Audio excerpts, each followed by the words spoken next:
Ya, calmaos, calmaos, que ya.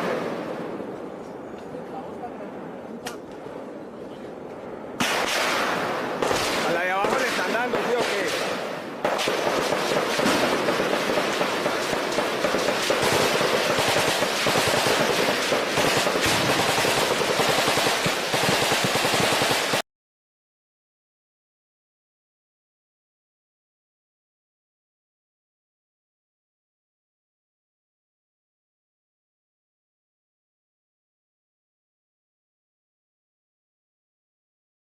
Trinta anos atrás, um isolado destacamento do Exército Brasileiro na fronteira com a Colômbia foi atacado por forças guerrilheiras, desencadeando uma pujante e rápida resposta militar do Brasil. O Brasil possui 9.000 quilômetros de fronteira amazônica cobertos pela selva, largamente desabitados não fosse a presença do Exército Brasileiro. E a pequena base do Exército às margens do rio Traíra estava prestes a se tornar o ponto focal de um marcante episódio. O alvorecer do dia 26 de fevereiro de 1991 parecia ser só mais um corriqueiro dia quente e úmido de verão no coração da floresta amazônica para um isolado destacamento do Exército Brasileiro, montando guarda num pequeno setor de praia às margens de uma das inúmeras curvas do rio Traíra, que demarca a fronteira entre o Brasil e a Colômbia. Os 17 militares comandados pelo tenente Frederico de Freitas guarneciam uma área altamente disputada por garimpeiros clandestinos, um vasto e diversificado grupo que incluía elementos brasileiros e, em maioria, colombianos, que atravessavam o rio violando a fronteira para procurar por ouro em território nacional. A mineradora Paranapanema, que detinha uma outorga de exploração comercial concedida por Brasília, havia abandonado a região, efetivamente deixando grandes lavras desguarnecidas que atraíam a atenção dos garimpeiros ilegais. Para coibir a continuação desta situação, que se constituía em invasão de terras nacionais, o Exército Brasileiro, em 1990, através do 1º Batalhão de Forças Especiais, planejou e executou a Operação Jatuarana, cuja missão era de ocupação, vasculhamento e limpeza diária, ali estabelecendo o destacamento Traíra, cuja manutenção ficou sob responsabilidade do Comando de Fronteira dos Solimões, em Tabatinga, no Amazonas. Era um posto avançado a cerca de 100 quilômetros ao norte de Vila Bittencourt, um pequeno vilarejo localizado na margem oriental do rio Japurá e que cedia o 3º Pelotão Especial de Fronteira. A base Traíra havia sido construída quase inteiramente com material encontrado no próprio local, possuindo um refeitório e um dormitório feitos de madeira com teto de lona azul, apresentando o característico piso elevado para evitar as corriqueiras enchentes dos rios amazônicos. Os 2 edifícios eram protegidos por algumas torres de vigia e pequenas trincheiras para o posicionamento de metralhadoras. Apesar de completamente isolado, a presença permanente do destacamento Traíra na região de fronteira já mostrava resultados práticos com várias disrupções de atividades e detenção de garimpeiros. E sério prejuízo passou a ser sentido por uma das entidades que mais se beneficiavam daquela atividade, as Forças Armadas Revolucionárias da Colômbia. Criadas em 1964 por Manuel Marulanda, as Farc eram uma guerrilha marxista fundada como uma sublevação campesina ao sistema de produção agrícola vigente na Colômbia, visando a tomada de poder no país e implantação de um regime socialista. Inicialmente composta por algumas centenas de homens, a guerrilha rapidamente cresceu para a casa dos milhares, e apesar de inicialmente apenas controlar áreas rurais remotas, a partir de 1982, com a explosão do tráfico internacional de cocaína colombiana, vastas somas de dinheiro chegaram aos cofres da entidade, que transformou-se literalmente em um exército irregular. A partir de então, as Farc iniciaram ataques de grande escala ao exército colombiano e outras forças de segurança, enquanto enviava membros para o Vietnã e para a União Soviética para receber treinamento militar. Foi a partir daí que a guerrilha passou a usar o sufixo EP, de Ejército del Pueblo, ou Exército do Povo, ao seu nome oficial. O grupo também recorreu à extorsão e uma longa sequência de sequestros de militares e civis nacionais e estrangeiros, espalhando o pânico pelo país. O governo colombiano acenou com a intenção de negociar uma trégua em meados dos anos 80, mas o passo das conversas foi mais lento do que o esperado. Assim sendo, alegando que a guerrilha não cumpria suas promessas de desarmamento, o presidente César Gaviria Trujillo autorizou o exército colombiano a montar uma grande ofensiva contra as Farc em dezembro de 1990, atacando e tomando 4 grandes centros operativos da entidade, culminando na tomada de Casa Verde, um grande acampamento de dezenas de quilômetros quadrados localizado na zona rural do município de La Uribe, ao sul de Bogotá. O ataque foi um duro golpe para as Farc, e de repente sua estrutura de poder viu-se ameaçada de sufocamento. Agora, mais do que nunca, garantir suas fontes de financiamento era essencial, e o destacamento Traíra estava em seu caminho. A ação na região de fronteira com o Brasil, no extremo leste da Colômbia, ficou a cargo da coordenadora guerrilheira Simón Bolívar, ou Coordenação Guerrilheira Simón Bolívar, conhecido pelas siglas CGSB. O destacamento tático guerrilheiro, com o tamanho de um pelotão de 40 homens, recebeu a missão de eliminar o destacamento Traíra em sua base junto ao rio. Armados com fuzis alemães Heckler & Koch HK-33, soviéticos AK-47, metralhadoras e uma seção de snipers, o grupo foi guiado até a posição brasileira por 2 mulheres colombianas que já haviam sido detidas na base Traíra. Naquela terça-feira, 2 garimpeiros colombianos estavam detidos na base, aguardando transferência para a Vila Bittencourt. 3 soldados estavam fora do perímetro, coletando lenha na mata, enquanto o almoço era preparado no refeitório. O cozinheiro preparava carne de caititu, uma espécie de porco selvagem que havia sido obtido pelo soldado Sansão Ramos Gonçalves, considerado um exímio caçador na selva. Perto do meio-dia, Sansão estava postado como sentinela na margem do rio Traíra de frente ao lado colombiano, ao lado do soldado Aldemir Lopes de Almeida, posicionado à sua esquerda. Cuidadosamente ocultado pela folhagem, o pelotão guerrilheiro já observava o acampamento brasileiro desde o começo da manhã, e seu comandante ordenou que todos camuflassem seus rostos inteiramente de preto para preservar suas identidades. Trajados em uniformes verdes e com botas pretas altas, eles se dividiram em 3 grupamentos. 2 deles cruzaram o rio a norte e a sul da base Traíra, aproximando-se pela mata para tomar posições de ataque, enquanto o terceiro, com metralhadoras e snipers, permaneceu no lado colombiano, na margem diretamente oposta à base, para fornecer apoio de fogo.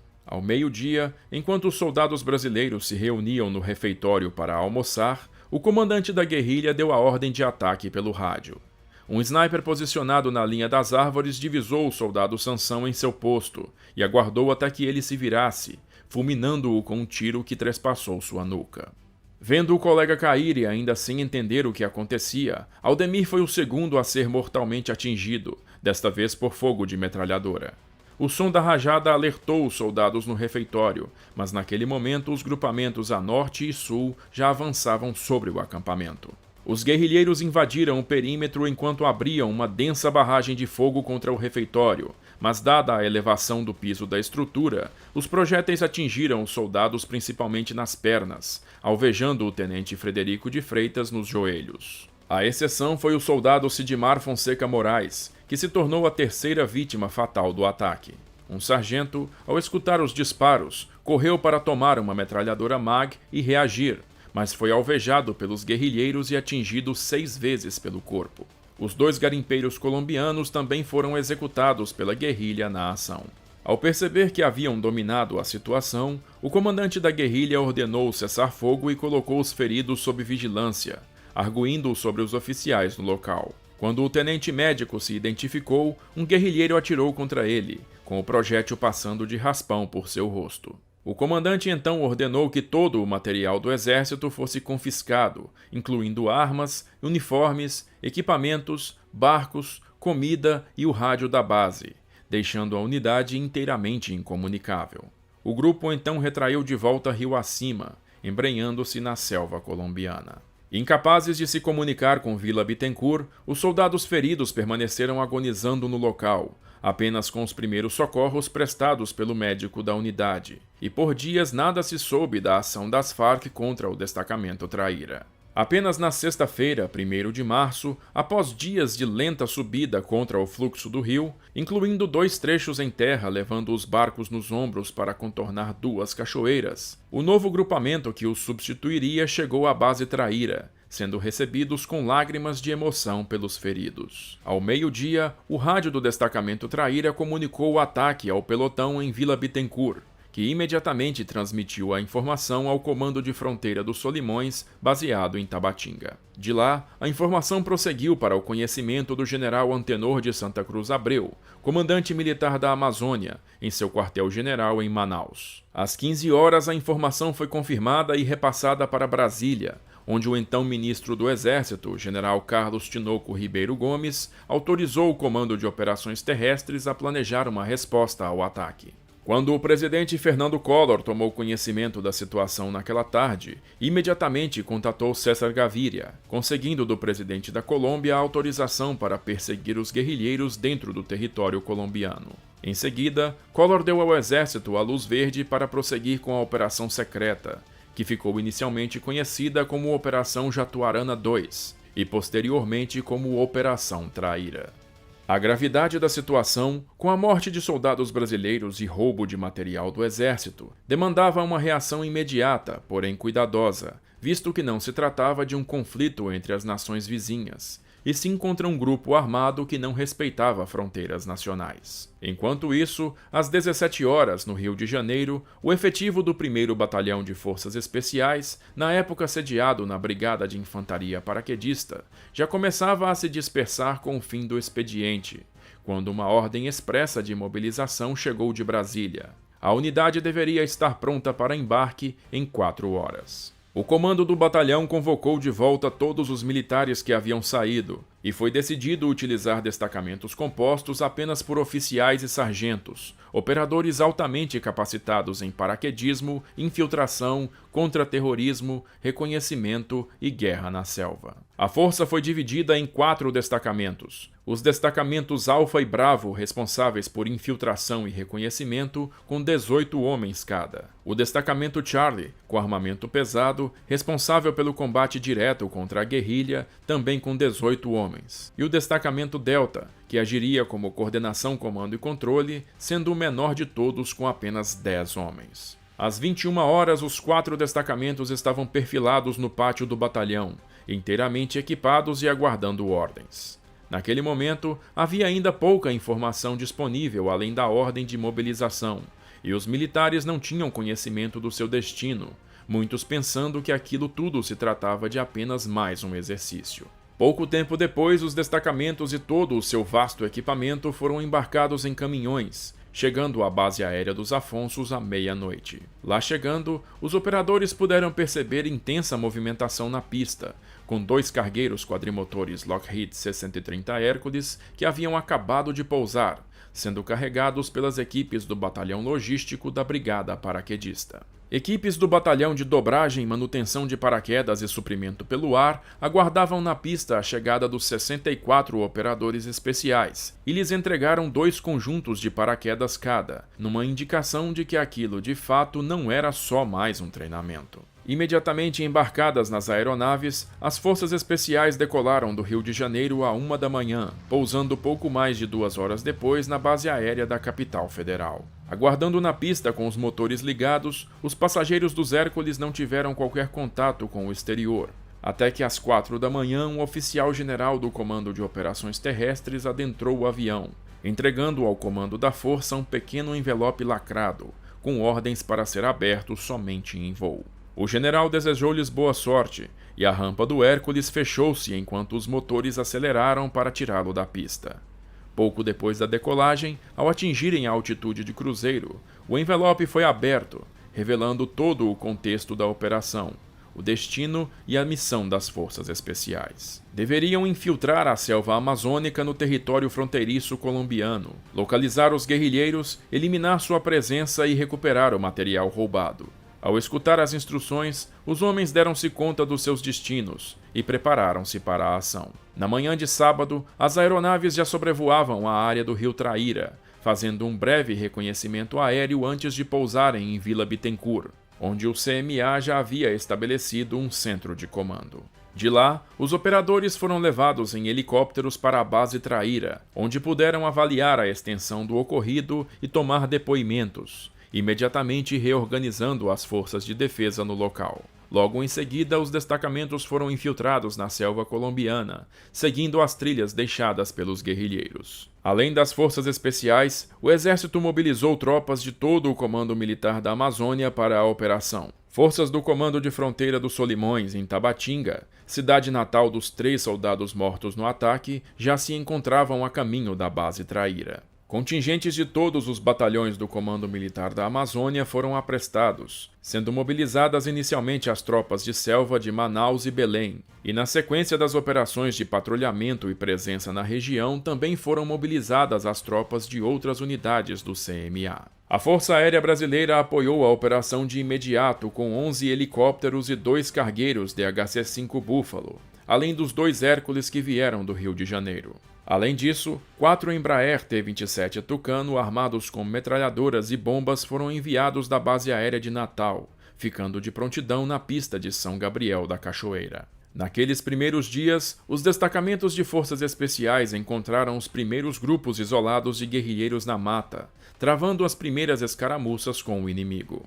Guerrilheiros que se rendiam eram feitos prisioneiros, e ao serem interrogados revelaram detalhes diversos sobre os números de disposição dos acampamentos das Farc na região. Um desses grupos foi localizado com uma embarcação pintada, que os operadores reconheceram como pertencente ao exército. O grupo foi atacado e rendido, e ao examinarem a embarcação, os operadores encontraram pertences pessoais do soldado Sansão Gonçalves, identificando então aqueles guerrilheiros como parte da coordenação Simón Bolívar.